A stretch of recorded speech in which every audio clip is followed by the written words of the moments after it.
189페이지 물권의 효력이라는 게 있습니다. 두 개가 있다 그랬죠. 우선적 효력하고 물권적 청권. 우선적 효력이라는 건 개념이 이런 거예요. 아까 일물일권주의라는 게 있었어요. 그렇죠? 근데 이제 경우에 따라서 하나의 물건을 둘러싸고 여러 사람의 권리가 충돌하는 경우가 분명히 있을 수 있죠. 쉽게 말하면 책 하나 갖고 서로 내 거다라고 싸우는 사람들이 있을 수 있을 거예요. 이럴 때 일물일권주의 때문에 그 주장하는 모든 사람의 권리를 다 인정해 줄 수가 없고 하나만 인정하겠죠. 한 사람의 권리만 인정할 거예요. 그리고 나머지 권리는 다 배척을 할 거예요. 이럴 때 그 살아남은 하나의 권리가 다른 권리를 다 배척을 하다 보니까 그 살아남은 하나의 권리가 다른 권리보다 우선하는 거죠. 결과적으로 그걸 우선적 효력이라고 합니다. 하나의 물건을 둘러싸고 여러 개의 물건이 충돌할 때 하나의 물건만 인정되는 효력을 뭐라고 한다? 우선적 효력이라고 합니다. 다른 권리를 다 배척하는 것. 이럴 때 어떤 권리가 우선하느냐의 문제가 생기죠. 어떤 권리가 우선하느냐의 문제가 생기는데 우리 교재에 뭐 잔뜩 써 있는데 다 필요 없고 딱 하나만 기억하시면 됩니다. 하나만. 물권의 경우에는 다른 건 다 필요 없고요. 물권의 경우에는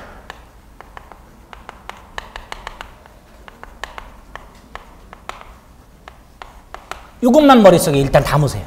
이번 순환에서는 다른 거 다 필요 없고 뭐가 우선한다고요? 먼저 성립한 권리가 우선한다 이렇게 생각하시면 돼요. 먼저 성립한 권리가. 자, 그러면 이제 성립이 뭐냐가 문제가 되는데 부동산의 경우에는 등기 먼저 한 사람. 부동산의 경우는 뭐 먼저 한 사람? 등기 먼저 한 사람이 우선하는 거예요. 그러니까 우리 이중매매에서도 잠깐 말씀드렸지만 갑이라는 사람이 땅을 여러 사람한테 팔았어. 누가 우선해? 먼저 소유권 등기한 사람이 우선한다 그랬어요. 그렇죠? 등기 먼저 한 사람이 우선하고요. 부동산의 경우에는 이렇게 등기 먼저 한 사람이 우선하고 동산의 경우에는 점유를 먼저 한 사람. 뭘 먼저 한 사람? 점유. 점유가 뭘까요? 손에 먼저 찜했다 이런 뜻이에요. 그래서 우리 지하철 같은 거 타다 보면요. 자리가 하나 딱 났어요. 내가 앉으려고 엉덩이를 딱 들이미는 순간 저쪽에서 아주머니 한 분이 가방을 턱 던져서 가방이 먼저 떡 떨어졌어. 그 자리 누구 거예요? 아주머니 거야. 왜? 가방이 먼저 떡 떨어져서 먼저 뭐 했어? 점유부터 했어. 성질은 나지만 어쩔 수 없어요. 부동산은 등기 먼저 한 사람이, 동산은 누가? 점유 먼저 한 사람이. 엉덩이 먼저 들이민 사람이 우선해. 아주머니는 저기 멀리 계셔도 그렇죠? 가방이 딱 떨어져. 그럼 그분이 우선하는 거예요. 성질 나지만 어쩔 수 없어요. 그래서 등기 먼저 했냐? 점유 먼저 했냐에 따라서 우열을 따지면 됩니다.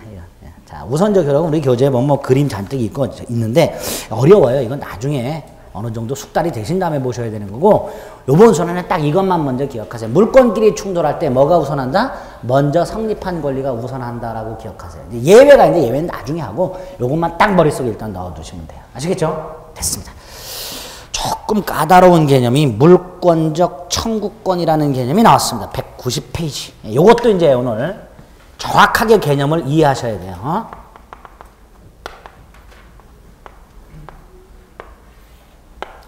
간단히 이렇게 생각을 해보자. 아까도 말씀드렸지만 내가 공부하던 책이 있어요. 화장실을 갔다 왔더니 옆에 사람이 가져갔어. 왜 가져갔을까요? 옆에 분은 늦게 왔어. 뭘 필기했나 밑줄 그려고 가져간 거야. 보고 밑줄 그려고. 그럼 나는 어떻게 해야 돼요? 돌려달라 그래야죠. 그래 안 그래요? 그럼 더 쉽게 안 가져가고 엉덩이를 깔고 앉아있어. 내 책을 깔고 앉아갖고 옆에 사람이랑 얘기하고 있어. 그럼 뭐라 그래야 돼? 엉덩이 치워달라 그래야죠. 근데 물건 돌려달라, 내 물건 돌려달라 또는 엉덩이 치워달라. 물권이에요 이거? 내 물건을 돌려달라고 하는 권리, 엉덩이를 치워달라고 하는 권리, 물권일까요? 아닐까요? 물권 아니죠. 왜? 뭐뭐 해달라고 행위를 요구하고 있어요. 뭐뭐 해달라고 행위를 요구하는 권리는 물권이라 그랬어요? 채권이라 그랬어요?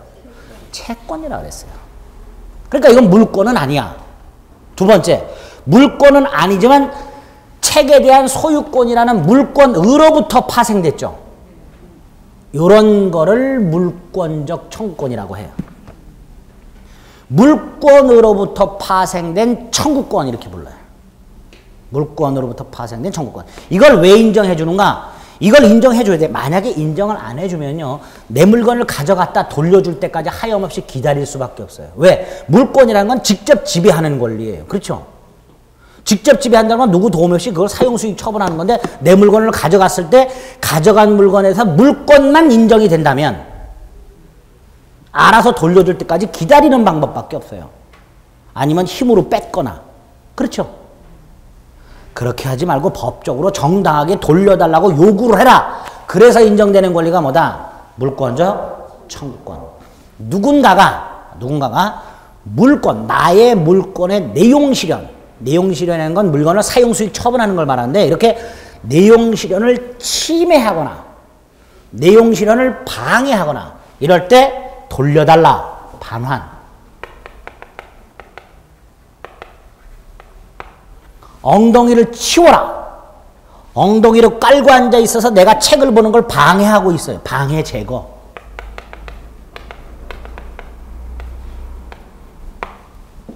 두 번째 쉬는 시간에 가기가 겁나. 또 가져갈까 봐. 또 깔고 앉으면 어떡하지? 한마디 날리고 갈 수 있어요. 또 가져가거나 또 깔고 앉으면 뒤진다. 이렇게 말할 수 있어. 이걸 방해 예방이라 그래. 세 가지.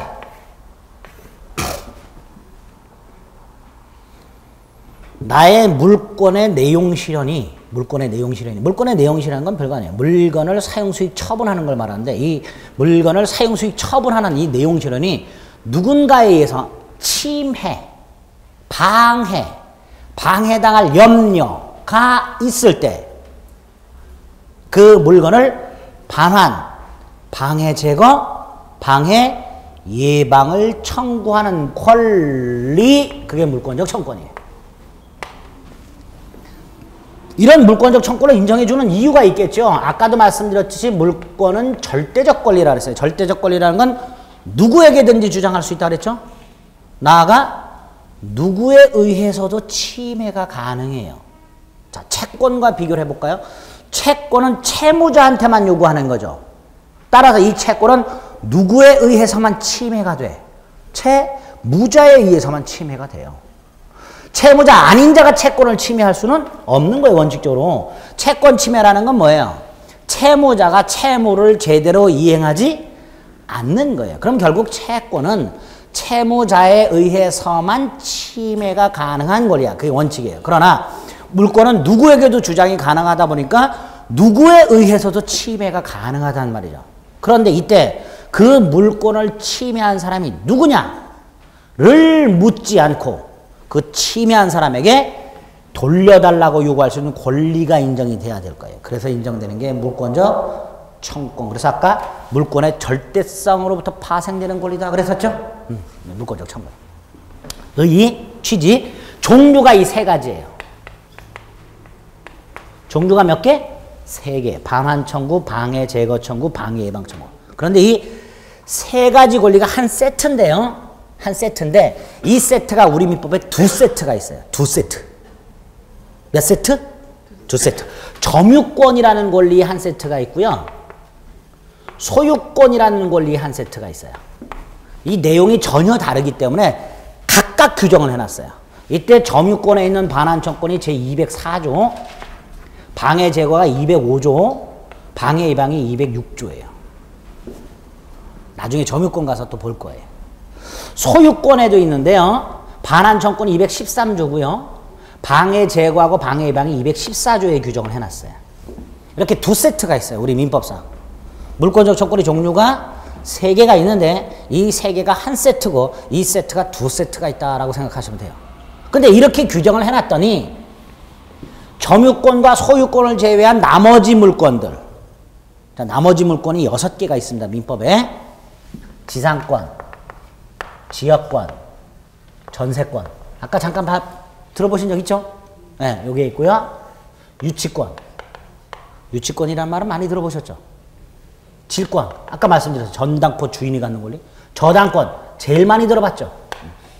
이렇게 6개 권리가 추가해서 더 있어요. 그런데 얘네 둘만 인정하다 보니까 요놈들이 입 대빨 나오겠죠? 뭐라고? 왜 누구는 입이고 누구는 주둥이냐? 왜 니들만 인정해 주냐? 그럴 거 아니에요. 그래서 얘네들한테 인정을 해요. 뭘 인정하냐면 소유권에 있는 물권적 청구권을 얘네들 권리에 갖다 쓰도록 하고 있어요. 그걸 준용이라고 합니다. 뭐라고 한다고요? 준용. 준용이란 건 이런 거예요. 법에서 여기에 있는 걸 여기에 갖다 써라. 이게 준용이에요. 소유권에 있는 규정을 지상권에 갖다 써라. 이걸 뭐라고 한다? 준용한다. 이렇게 불러요. 네? 이렇게 준용하는 규정이 있는데 두 가지를 조심하셔야 돼요. 하나가 유치권과 질권에는 소유권에 있는 물권적 청구를 갖다 써라 라는 규정이 없어요. 없어. 그럼 유치권이나 질권이라는 물권이 누군가에 의해서 침해되면 물권적 청구권이 인정이 안 된다라는 문제가 있어요. 그렇겠죠? 네, 그래서 요 놈은 해석상 인정을 해줘요. 규정을 통해서 인정해 주는 게 아니라 해석을 통해서 물권적 청구권을 인정을 해주고 있습니다. 국회의원들이 법을 만들 때 깜빡하고 이건 못 만들었다라고 해석을 하는 거예요. 반면에 이거는 인정이 안 돼요. 유치권은. 왜 안 되는지 나중에 봅니다. 일단 여기 하나 조심하셔야 되고 또 하나가 지역권이라는 놈하고 요 저당권 요 두 놈. 요 지역권과 저당권 요 두 놈은 소유권에 있는 이 권리 세 가지 중에서 214조만 갖다 써요. 213조는 안, 요거 지역권,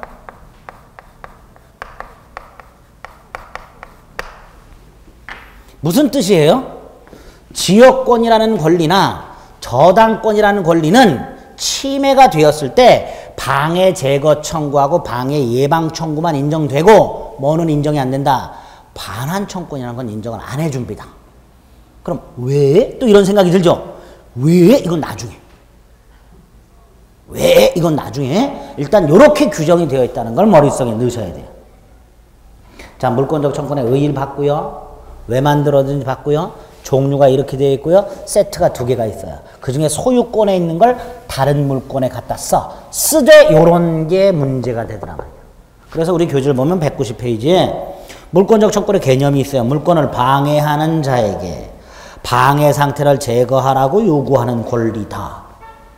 그래서 우리 교재 보면 소유권만 나와 있죠. 213조 반환 청구권, 214조 방해 제거 청구권, 그리고 밑에 3번에 204조는 점유권에 터잡은 거예요. 이게 왜 느닷없이 나와 있는데 하여튼 이렇게 되어 있는데 오른쪽에 보면 디귿하고 리을이 있죠. 거기에 보면 지역권자에게는 214조 규정을 준용한다. 213조를 준용하지 않는다. 저당권자에게는 214조 규정을 준용한다. 213조를 준용하지 않는다. 이 두 가지. 지금 말씀드린 거 딱 요 정도만 일단 머릿속에 넣으세요. 물권적 청구권 관련해서 물권적 청구권이 어떤 권리고 종류가 어떤 게 있고 이게 어떻게 우리 민법에 규정이 되어 있는가 여기까지만 딱 이번 순환에 기억을 하셔야 됩니다. 됐죠? 이 정도는 알고 계셔야 나중에 기본서에 나오는 내용들을 추가해서 이해를 하실 수 있게 됩니다. 자, 어쨌든 물권의 효력과 관련해서는 두 가지의 문제, 우선적 효력이라는 거하고 물권적 청구권이라는 게 공통적으로 있게 된다. 그 중에 우선적 효력은 먼저 성립한 권리가 우선한다만 머릿속에 넣으시면 되고 물권적 청구는 요 정도 내용만 머릿속에 넣어두시면 됩니다. 됐죠? 네, 됐습니다. 그 다음에 이제 중요한 191페이지 물권 변동이란 게 있습니다. 물권 변동. 거기에 보면 타이틀이 양가라변의 형식주의라는 게 있고 다음 페이지에 등기의 공신력 부정이라는 게 있습니다. 네? 자, 이제 요 두 가지를 이제 개념을 좀 잡아봅니다. 물권 변동. 지울게요. 뭐.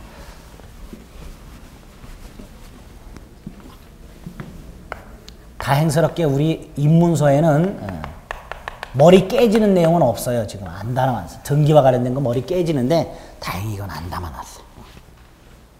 나중에 기본서에서 머리 한번 깨져보면 돼요. 처음부터 머리 깨지면 안 되니까 일부러 뺐어. 입문서에서는. 자, 물권 변동은 우리가 아까도 말씀드렸지만 물권의 발생, 변경, 소멸을 말한다 그랬습니다. 물권의 발생, 변경, 소멸. 자, 이때 이 물권 변동 관련된 몇 가지 원칙들이 있어요. 몇 가지 원칙들이 있는데요. 그 중에 하나가 형식주의라는 게 있습니다. 형식주의. 우리 교재에 나온 것만 일단 봅니다. 형식주의. 이 형식주의라는 건 이런 거예요. 갑과 을이요. 예컨대 아파트 매매를 했어요. 그리고 을 이름으로 등기를 이렇게 쳤습니다. 아파트를 매매해서 을 이름으로 이전 등기하게 되면 소유권이 누구한테로 바뀌어요? 을한테로 바뀌죠. 근데 이거를 조금 세밀하게 한번 쪼개 보겠습니다. 갑과 을이요. 1월 10일 날 아파트 매매를 했어요. 매매하면서 이제 계약금 줬어요. 자, 1월 30일 날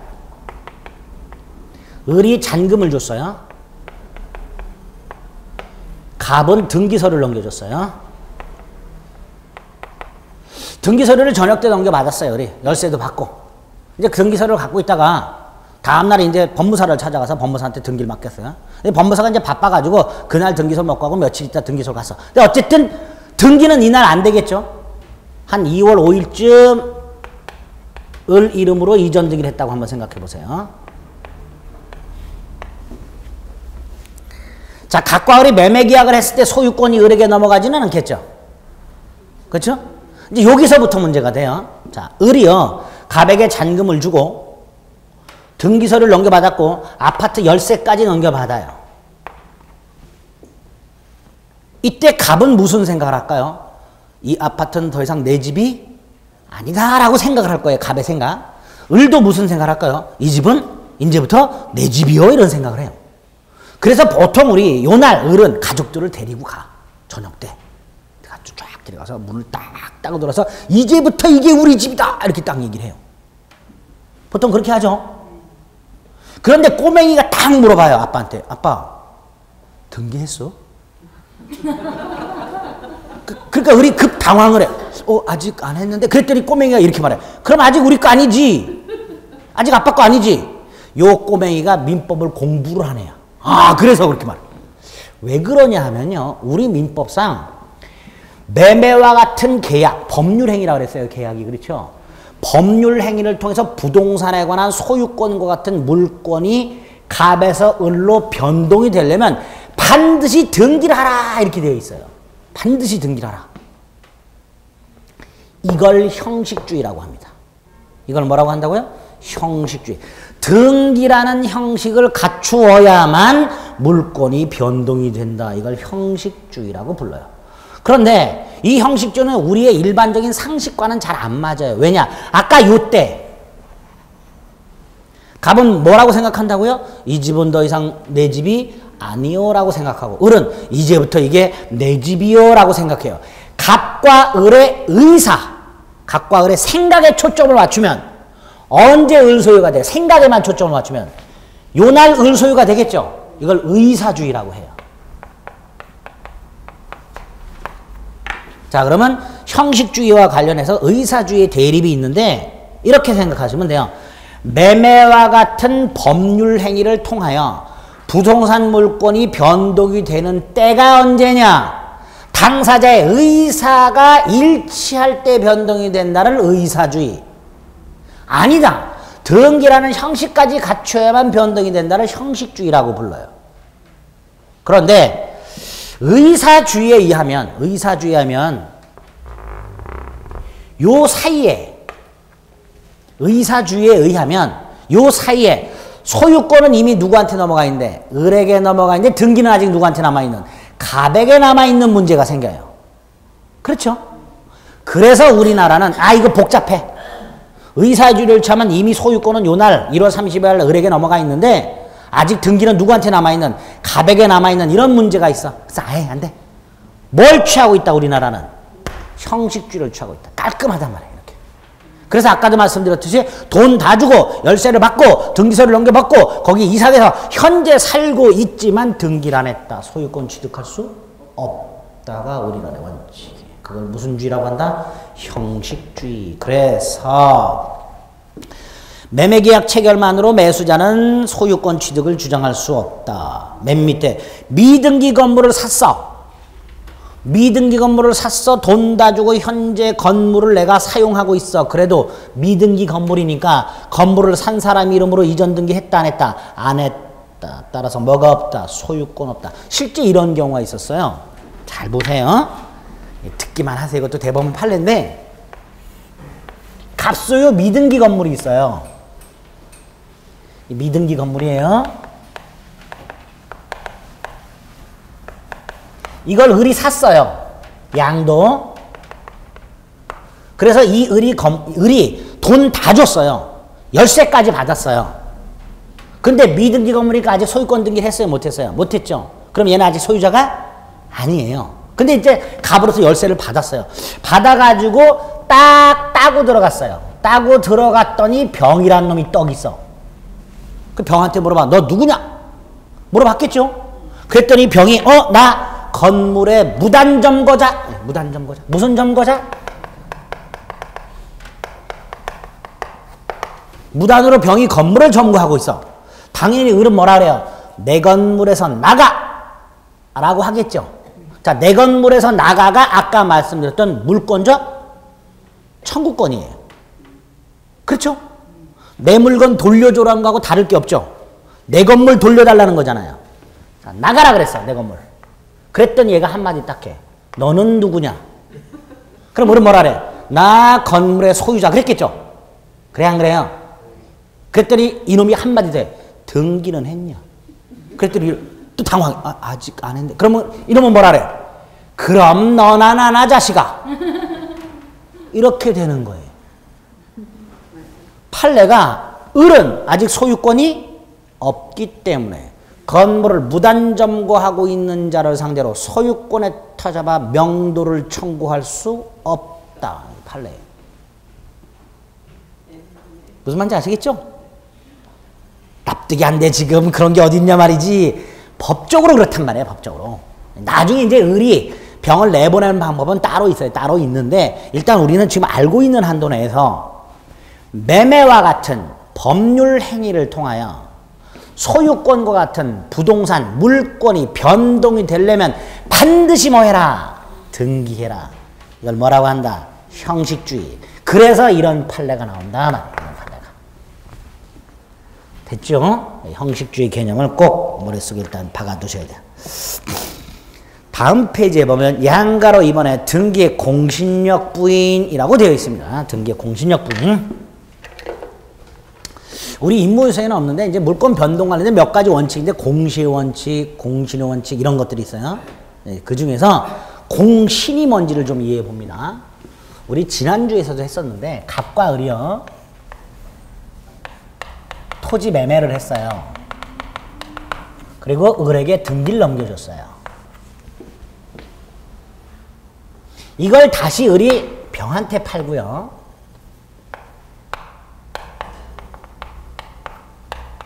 현재 병 이름으로 등기가 되어 있어요. 이 토지 등기부를 떼어보면 소유자가 갑에서 을에서 병으로 이전 등기가 되어 있을 것이고 따라서 현재 소유자는 누구라고 나타나 있어요? 병이라고 나타나 있겠죠. 그렇죠? 그럼 대부분의 사람들은 병이 소유자다라고 믿을 거예요. 그렇죠? 대부분은 그렇습니다. 정상적인 거래라면. 그런데 나중에 밝혀진 사실 문제가 하나 생겼어요. 이 갑이 을과 토지 매매를 할 당시에 만취해 있었어요. 을하고 토지 매매 계약을 체결하면서 소주 한잔 하면서 계약을 한 거예요. 근데 을은 이제 매수이니까 정신 바짝 차리고 소주를 안 마셨는데 갑은 이제 팔고 돈 많이 생기니까 기분 좋아서 마구마구 먹다가 만취한 상태에서 계약을 딱 했어. 자, 의사무능력이죠. 의사무능력자의 계약은 뭐예요? 무효. 그러니까 의사무능력. 의사무능력상에서 매매를 했다면 이건 무효가 되죠? 그렇죠? 그러면 뭐도 무효가 돼요? 이것도 무효가 돼요. 을등기가 무효란 건 을은 소유자다 아니다? 아니다라는 거예요. 그렇죠? 그러니까 얘는 소유자 아닌 사람과 거래했어요. 얘 보호되냐의 문제가 생겨요. 그렇죠? 보호된다, 안 된다? 원칙? 안 된다 그랬어요. 이걸 등기의 공신력 부인 이렇게 불러요. 자, 그럼 공신이란 건 뭐냐 하면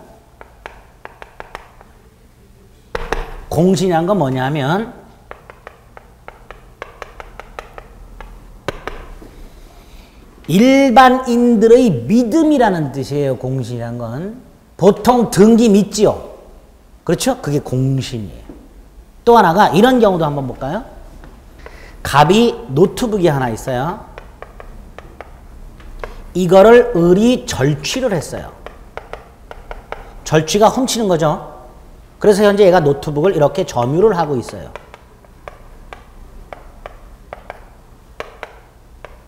이걸 병한테 팔아요. 그래서 얘가 점유를 하게 됐어요. 잘 보세요. 갑의 노트북을 을이 훔쳤어요. 을 소유가 돼요, 안 돼요? 아, 훔치면 자기께 돼요? 노트북이라는 물건만 훔친 거지 소유권이라는 권리까지 훔친 건 아닙니다. 예? 분리해서 생각하셔야 돼요. 자, 다시 한번. 갑소유 노트북을 을이 훔쳤어. 을이 노트북을 가지고 있어. 뭐만 훔친 거다? 노트북이라는 물건만 훔친 거예요. 소유권을 훔친 게 아니야.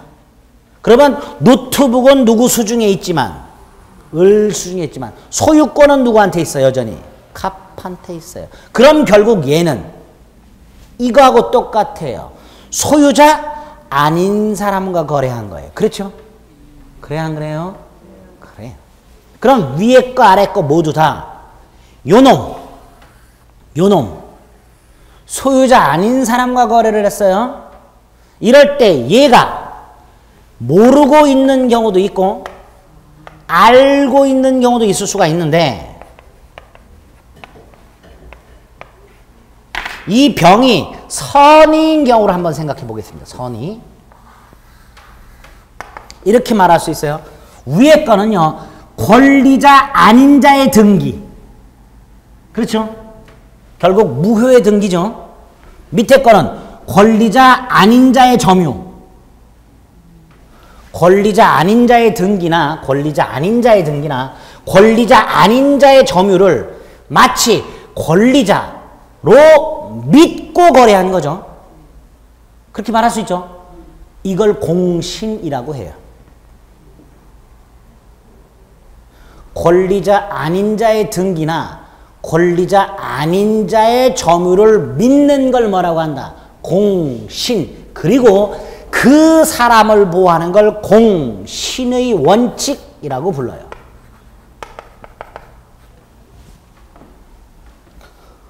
이런 경우 있겠죠? 살다 보면 이런 경우가 있을 수 있단 말이에요. 권리자 아닌 자의 등기나 권리자 아닌 자의 점유를 믿고 거래하는 사람이 나타난단 말이에요. 이걸 공신이라고 하게 되고요. 그 사람을 보호하는 걸 뭐라고 한다? 공신의 원칙이라고 하는데 부동산에는 인정을 안 해주고 동산에만 인정을 해줘요. 우리나라에서는. 그럼 무슨 뜻이에요? 위에 거 병 보호된다 안 된다? 안 된다요. 밑에 거 병 선이라면 보호된다 안 된다? 된다. 요거를 우리민법 249조 동산 선의 취득 이렇게 불러요. 동산 선의 취득. 그럼 결국 선의 취득이라는 제도는 어디에만 적용된다? 동산에만 적용돼요. 부동산 선의 취득이라는 건 있을 수가 없습니다. 없습니다. 그러면 위에 등기는 그걸 믿고 거래한 사람을 보호하는 힘이 있어요? 없어요? 없지요. 그 힘을 공신력이라고 합니다. 그럼 결국 등기는 공신력이 인정된다, 부정된다, 부정된다 이렇게 말하는 거예요. 그래서 타이틀이 양가로 입은 등기의 공신력 부인 이렇게 되어 있습니다. 이때 부인은 와이프를 말하는 게 아니고요. 부정하는 걸 말하는 거예요. 부정. 등기 공신력의 부인이 누구냐 찾지 마시고요. 그럼 남편은 어디 있어? 이렇게 하지 마시고. 부정한다 이런 부정한다. 썰렁하죠? 8, 90년대 개그를 제가 잘 칩니다. 자, 그래서 부동산 물권 변동과 관련하여 형식주의 개념 하나 하고요. 공신의 원칙의 개념. 그리고 이 공신의 원칙이 부동산과 동산이 다르다. 그래서 부동산 등기를 믿고 거래한 사람은 원칙적으로 보호받을 수 없다. 그래서 얘를 만약에 보호하려면 보호 규정이 필요해요. 이게 있어야 돼요. 이게 있어야만 보호를 해줘요. 그래서 이 보호 규정이 만약에 있는 경우, 우리가 지지난 시간에 봤지만 선의의 제3자에게 대항하지 못한다. 이런 거 있었죠. 그런 것들은 다 부동산과 관련해서 우리 판례가 이렇게 말해.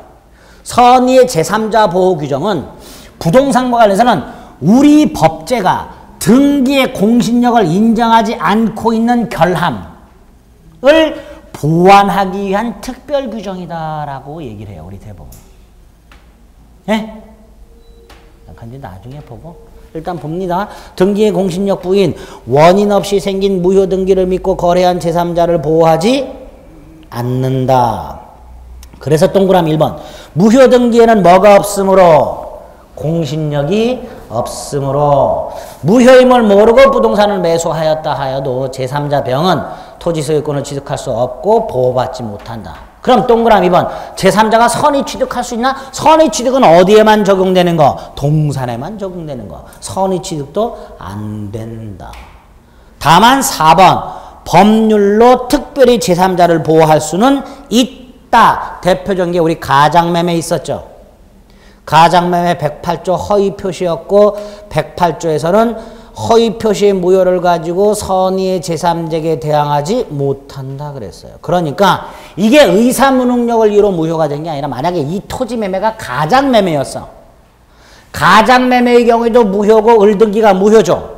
그런데 그걸 믿고 거래한 사람은 보호된다 그랬어요. 왜? 선의의 제3자에게 대항하지 못한다라는 뭐가 있으니까 보호규정이 특별하게 있기 때문에 그런 보호규정이 있을 때에만 부동산은 보호받을 수 있게 됩니다. 없으면 절대로 보호가 안 돼요. 특별규정이 반드시 필요합니다. 그래서 동그라미 4번 법률로 특별히 제3자를 보호하는 경우에 박스가 있죠. 동그라미 1번 가장매매에서 제3자는 보호가 된다 말이죠. 그래서 동그라미 1번에 보면 제 두 번째 줄에 제3자가 선의이면 보호되는 이유는 등기의 공신력 때문이 아니라 등기는 공신력 인정된다 안 된다? 안 된다. 그것 때문이 아니라 제3자를 보호하는 규정을 법률이 특별히 두었기 때문이다. 이렇게 되어 있습니다. 됐죠? 그러니까 앞으로 제3자 보호 규정이 등장하면 특히 주목해서 보셔야 되는 거예요. 아, 여기는 제3자 보호 규정이 있네. 심지어는요. 악의의 제3자도 보호하는 규정을 두는 경우가 있어요. 누구도 악의의 제3자까지 보호하는 규정을 두고 있는 경우가 있습니다. 그래서 보호가 안 되는 게 원칙이지만 부동산 관련해서는 선의의 제3자가 보호되는 경우가 있고 심지어는 누구까지도 악의의 제3자도 보호하는 규정을 두고 있는 경우가 있더라 말이죠. 그런 거 나올 때마다 특별히 좀 신경 써서 봐주셔야만 됩니다. 아시겠죠? 됐습니다. 그 다음 이제 오른쪽 동그라미 보면 부동산 물권 변동이라는 타이틀이 있습니다. 동산 물권 변동은 별로 중요한 게 아니고요. 부동산 물권 변동이 중요합니다.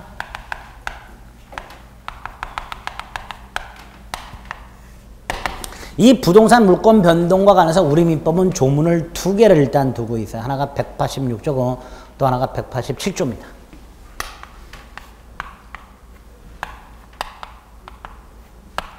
186조는 뭐라고 되어 있냐면요. 법률 행위에 의한 부동산 물권 변동. 뭐에 의한? 법률 행위.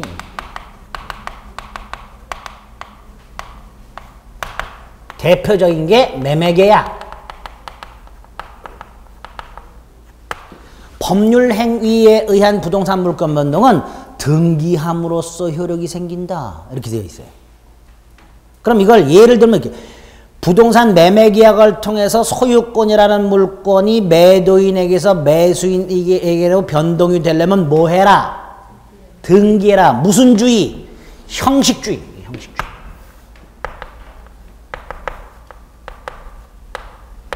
이 형식주의를 다른 말로 성립요건주의라고도 하고요. 뭐라고 한다고요? 성립요건주의라고요. 독일이 시작을 했어요. 이 성립요건주의를. 그 독일이 시작한, 독일이 채택하고 있는 성립요건주의를 우리나라가 일제시대 때 일본을 통해서 도입을 했어요. 그래서 우리나라도 형식주의예요. 이 형식주의를 다른 말로 독일에서 시작을 했다. 그래서 독법주의라고도 부릅니다. 저 자식이 법주의는 한자를 모르는구나. 아니에요. 아는데 귀찮아. 독일에서 시작했다 해서 독법주의예요. 형식주의, 성립요건주의, 독법주의 이렇게 부르는데 우리나라는 자 머릿속에 박으세요. 법률 행위에 의한 뭐에 의한? 법률 행위에 의한 부동산 물권 변동은 무슨 주의를 취하고 있다? 형식주의를 취하고 있다. 반면에 요 187조는 법률 행위가 아닌 것들 어떤 게 있냐? 판결, 상속, 경매, 공용징수. 공용징수가 뭐예요? 수용. 도로부지 이런 거 수용. 기타, 법률, 규정. 이렇게 판결, 상속, 경매, 공용징수, 기타 법률 규정에 의한 부동산 물권 변동이 187조고 이때는 등기를 요하지 않는다. 이렇게 돼 있어요. 등기 필요 없어요. 등기 필요 없다는 건 이런 뜻이에요. 예를 들어서 갑이 토지를 갖고 있었는데 갖고 있다가 사망을 했어요. 사망을 하면 상속이 되겠죠. 을에게 상속이 돼요. 이때 을은 이 토지에 대해서 자신의 이름으로 이전 등기할 필요가 없다. 이전 등기하지 않더라도 갑이 사망하는 순간 상속인 을 소유가 돼요. 그럼 을은 자기의 이름으로 등기가 되어 있지 않다 하더라도 소유권을 주장할 수가 있게 되는 거야. 이렇게 등기를 요하지 않는 이렇게. 다만 등기하지 않으면 처분하지 못한다라고 되어 있어요. 등기하지 않으면 뭐 하지 못한다? 처분하지 못한다라고 되어 있어요. 그러면 이때 상속받은 부동산을 처분하려면 어떻게 돼? 자기의 이름으로 등기하고 처분해야 돼요. 이때 이 처분의 개념이 중요합니다. 매매계약을 말하는 게 아니라 이전 등기해 주는 걸 말해요. 이 처분의 개념이 뭐라고요? 이전 등기해 주는 걸 말해요. 그러니까 얘가 병과 매매계약을 했어. 매매계약 당시에는 을 이름으로 등기하지 않은 상태에서도 할 수 있어요. 유효해요. 계약 자체는. 그러나 매매계약에 터잡아서 병에게 등기를 넘겨주려면 갑에서 병으로 직접 등기를 넘겨줘서는 안 되고 자기의 이름으로 등기를 하고 넘겨줘야 돼요. 이렇게 하라 그러니까 또 이걸 어기는 사람들이 있지요. 어떻게? 갑이 사망을 했고 상속을 받았는데 팔아먹어. 팔아먹을 때 매매계약을 하면서 매도인을 누구로? 갑으로. 계약 날짜를 언제로? 갑 사망 전으로. 네? 그렇게 해서 직접 이렇게 등기를 넘겨주는 경우가 있을 수 있지요. 걸리면 무효 이렇게 돼요. 무효가 되는 경우가 생겨요. 물론 예외적으로 유효한 경우도 있습니다. 이제 그런 것들은 이제 나중에 등기에서 공부하게 되는데 원칙적으로는 된다 안 된다? 안 된단 말이에요. 왜? 등기를 넘겨주려면 자기의 이름으로 등기하고 넘겨란 말이에요. 무슨 말인지 아시겠죠? 그게 187조. 이럴 때 요거 판결, 상속, 경매, 공용징수, 기타 법률 규정에 한 부동산 물건은 등기를 요하지 아니한다를 187조 본문 이렇게 불러요. 본문. 다만 등기하지 않으면 처분하지 못한다. 이걸 187조 단서라고 불러요. 왜 이것까지 말씀드리느냐? 시험 지문에 그냥 187조 본문, 187조 단서라고만 나오는 경우가 있어요. 시험 지문에. 앞으로 그렇게 나온 것들은 제가 제 몇 조 알려드릴 거예요. 그래서 187조는 187조 본문과 187조 단서로 이루어져 있다. 이렇게. 부동산 물권 변동에서 186조와 187조가 있고 이 두 조문을 가만히 들여다보세요. 가만히 들여다보면 그렇다고 해서 가만히를 들여다보시면 안 되고 186조 매매와 같은 법률 행위에 의한 부동산 물권 변동은 등기해라. 등기가 있죠. 물권 변동 효력 요건으로서의 등기예요. 그렇죠? 그 다음에 이거는 등기 필요 없으나 처분하려면 등기하라. 처분 요건으로서의 등기. 두 가지가 필요한 거예요. 그래서 186조가 187조에 터잡아 등기와 관련된 내용들이 우리 시험 명령에 들어있게 됩니다. 둘 다 뭘 요구하고 있으니까? 등기를 요구하고 있으니까. 다만 이제 그 등기와 관련된 자세한 내용은 기본서 나오면 할 겁니다. 요렇게까지만 머릿속에 틀을 잡아두셔야 돼요. 그래서 오른쪽에 보면 부동산 물권 변동이라고 해서 부동산에 관한 법률 행위로 인한 물권의 득실 변경은 등기해야 이렇게 생긴다. 187조 판결 공용징수 상속 경매 기타 법률 규정한 물권의 취득은 등기를 요하지 아니한다. 이걸 187조 본문.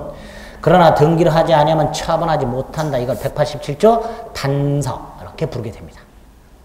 개념 잡았죠? 그 다음에 동산 물권 변동이라고 두 개가 나왔는데 동산 물권 변동은 우리 시험 범위에서 나와서는 안 돼요. 나와서는 안 되는데 거기 2번에 보면 동산 선의 취득이라고 되어 있죠? 요게 3번이나 나왔어요. 나올 때마다 난리가 났어요. 시험 범위가 아니라고.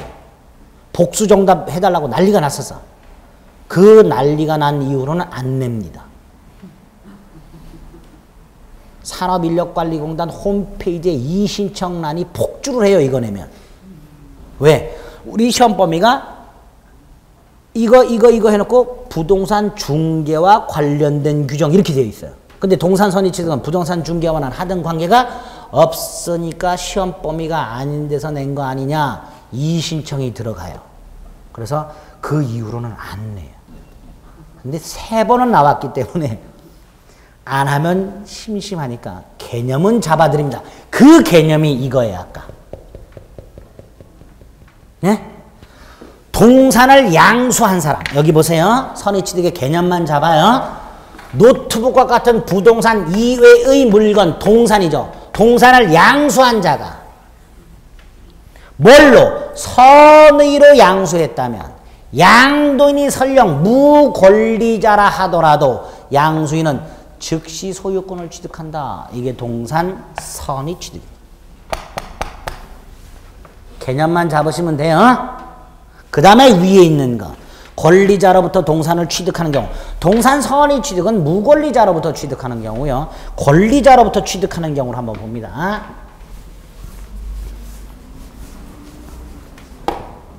갑이 노트북 소유자예요. 이걸 팔아요. 이거 법률행위죠. 예? 법률행위예요. 아까 부동산의 경우에 법률행위를 통해서 물권이 변동되려면 형식주의를 취한다 그랬죠. 즉 뭐 해야 된다 그랬어요? 등기.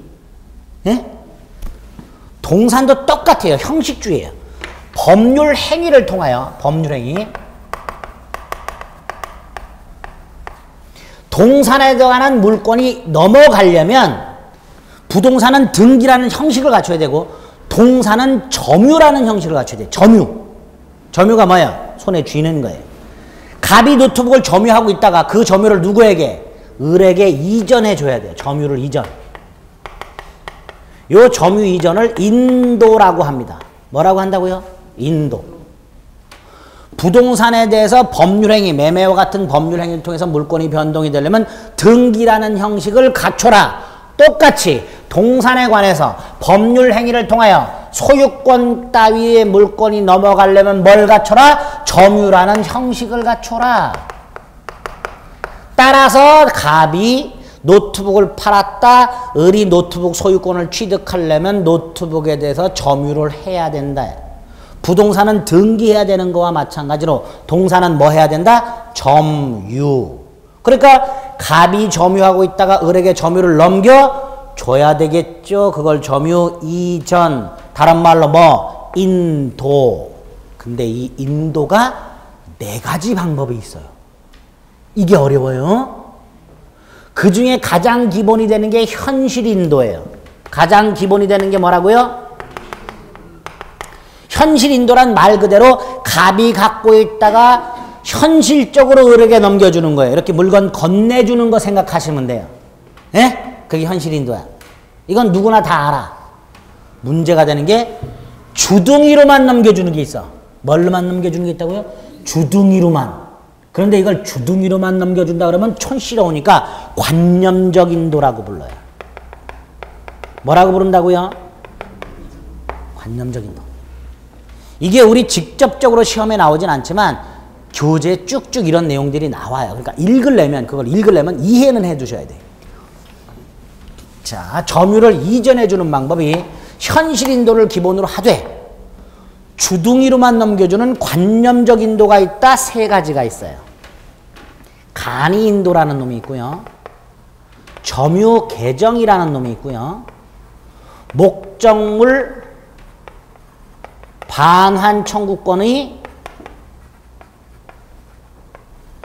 양도에 의한 인도라는 게 있어요. 아이 길어요 이거. 간이 인도, 점유 개정, 목적물 반환 청구권의 양도에 의한 인도, 이렇게 세 가지 관념적 인도 방법이 있습니다. 주둥이로만 넘겨주는 거다라고 생각하시면 돼요. 자, 먼저 간이 인도 잘 보세요.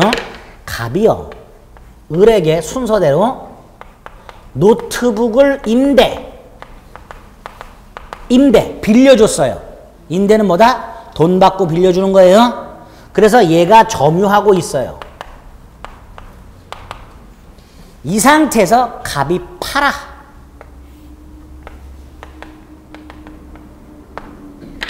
이때 얘가 노트북에 대한 소유권을 취득하려면 인도를 받아야 되죠. 근데 누가 지금 점유하고 있어? 을이. 이때 얘가 소유권을 취득하기 위해서 현실 인도 받아야 한다면 노트북을 일단 누구에게 되돌려줬다가 갑에게 되돌려줬다가 현실 인도를 받아야 될 거예요. 그렇죠? 근데 이때 갑과 을이 이렇게 말합니다. 갑이 을에게, 야, 너 이미 노트북을 갖고 있으니까 나한테서 넘겨받은 걸로 해. 인도받은 걸로 해. 라고 할 수 있죠. 뭘로만 넘겨줬어요? 그걸 간인도라고 해요. 그러면 지금 제가 말씀드린 대로 입으로만 이렇게 하지 마시고 잘 보세요. 동산을 양수한 자가, 양수했죠? 양수하기 전에 이미 점유하고 있는 경우, 동산을 돈 주고 산 사람이 사기 전에 이미 점유하고 있는 경우, 당사자의 의사만으로 인도받은 것으로 간주하는 걸 뭐라고 한다? 간인도. 그래서 동그라미 2번에 보면 빌려서 사용하다가 양수인이 점유하는 것. 그렇죠? 매매계약을 체결함 이렇게 되어 있어요. 자, 정확하게 여기를 보세요. 동산을 양수한 자가 양수하기 전에 이미 점유하는 경우, 이때 양수인은 현실 인도 받은 것으로 본다. 이걸 간인도라고 합니다. 점유개정, 이게 어려워요. 자, 갑이 을에게 노트북을 양도, 그러면 점유를 넘겨줘야 되죠. 아니야, 그 자리에서 임대. 갑이 을에게 돈 받고 노트북을 팔면서 일주일 쓰고 줄게 그랬어요. 대신 일주일 사용료는 매매대금에서 까고 준다 이렇게. 노트북을 50만 원에 팔면서 내가 일주일 쓰고 줄게, 넘겨줄게. 그 일주일 동안 사용료 5만 원은 떼고 45만 원만 받았어요, 갑이. 자, 그러면 이때 을은 노트북을 현실적으로 넘겨받았어, 안 받았어? 안 받았죠. 노트북은 계속 누가 갖고 있어? 갑이. 그럼에도 불구하고 을은 인도받은 것으로 봐요. 현실 인도를 고집한다면 일주일 뒤에 넘겨받기 전까지는 을은 아직 소유자가 아니라는 문제가 생겨요. 그렇죠? 그러니까 이 경우에 을에게 소유권을 인정해주기 위해서 여전히 누가 점유는 하고 있지만, 갑이 점유는 하고 있지만 을이 점유를 넘겨받은 것으로 간주하는 걸 뭐라고 한다? 점유개정. 그럼 법적으로 이렇게 말하겠죠. 이것도 잘 보세요. 동산을 양도한 자가, 갑이죠. 양도 후에도 계속 점유하는 경우에 양수인은 인도 받은 것으로 간주. 이걸 뭐라고 한다? 점유계정. 됐죠? 이거 심각한 문제 생기겠죠? 왜? 위에 거는요, 을이 소유자로 점유하고 있어요. 그렇죠? 근데 이건 어때요? 소유권은 이미 누구한테 넘어가 있지만, 을에게 넘어가 있지만, 갑이 여전히 점유하고 있죠. 그러니까 이 자식이 노트북을 또 팔아먹는 경우도 생겨. 동산 이중매매 문제가 생길 가능성이 커요. 점유계정은. 그렇죠? 네, 그럼 어쨌든 점유계정의 경우에는 동산을 양도한 자가 양도해도 계속 점유하고 있을 때 양순이 인도받은 것으로 간주하는 제도를 뭐라고 한다? 점유계정이라고 한다. 이렇게 돼요. 마지막으로 목적물 반환 청구나 양도에 한 인도는 이런 거예요. 이거 간단한 거죠. 갑이요, 먼저 병에게 노트북을 빌려줬어요. 그래서 병이 점유를 하고 있어요. 이 상태에서 갑이 돈이 필요해서 을에게 노트북을 양도를 해요. 이때 을이 소유권을 취득하려면 현실 인도받아야 한다 라고 한다면 갑은 노트북을 회수해서 넘겨줘야 되죠. 근데 아직 기간이 남아있어. 그럼 회수 못하죠. 대신 갑은 을에 대해서 반환 청구권 있죠? 있어요, 없어요? 있잖아요. 물건을 빌려줬으니까 기간 끝나면 돌려달라고 할 수 있는 권리가 있어요, 없어요? 있지. 이게 목적물 반환 청구권이에요. 이걸 넘겨줘요, 얘한테. 그러면 이걸 뭘로 본다? 인도받은 것으로 본다는 거예요. 노트북을 갑이 현실적으로 을에게 넘겨주지는 않았지만 갑이 제3자에 대해서 갖고 있는 노트북 반환 청구권을 을에게 넘겨주면 을은 마치 노트북을 현실적으로 넘겨받은 걸로 봐서 을이 뭘 취득하게 된다? 소유권을 취득하게 된다. 이게 목적물 반환 청구는 양도에 의한 인도라고 불러요. 그런데 이것도 이런 문제가 생겨. 어떤 문제가 생기는지 봅니다. 을이 나중에 소유권에 터잡아 병한테 가서 노트북을 달라 그래요. 달라 그러겠죠? 병은 뭐라 그럴까요? 뉘신지 그러겠죠. 뭐라 그런다고요? 뉘신지. 왜? 몰라 얘는요. 갑이 을에게 노트북을 팔아먹고 반환 청구권을 넘겨줌으로써 소유권이 을에게 넘어갔다는 사실을 병은 모르죠. 모르니까 을이 가갖고 내 거 내놓으라고 해봐야 병은 넌 누구냐 못 준다라고 할 거 아니에요. 그렇죠? 그래서 이 경우에는 갑이 노트북에 대한 목적물 반환 청구권을 을에게 양도함으로써 노트북 소유권이 을에게 넘어갔다는 사실을 갑이 통지를 해주도록 하고 있어요. 알려줘야 되는 거예요. 그래야 나중에 을이 병한테 가서 노트북 달라 그러면 병이 알았다 하고 줄 거 아니에요. 만약에 이 통지를 하지 않으면 을은 병한테 가서 내 거다라고 주장을 할 수가 없게 되는 문제가 생겨요. 병의 입장에서는 모르는 사람한테 함부로 노트북 돌려줄 수는 없을 거 아닙니까? 그렇죠? 그래서 목적물 반환 청구의 양도에 의한 인도는 이렇게 목적물을 점유하고 있는 자에게 그 사실을 뭐 해라? 통지해라. 이렇게 이런 것까지 있게 됩니다.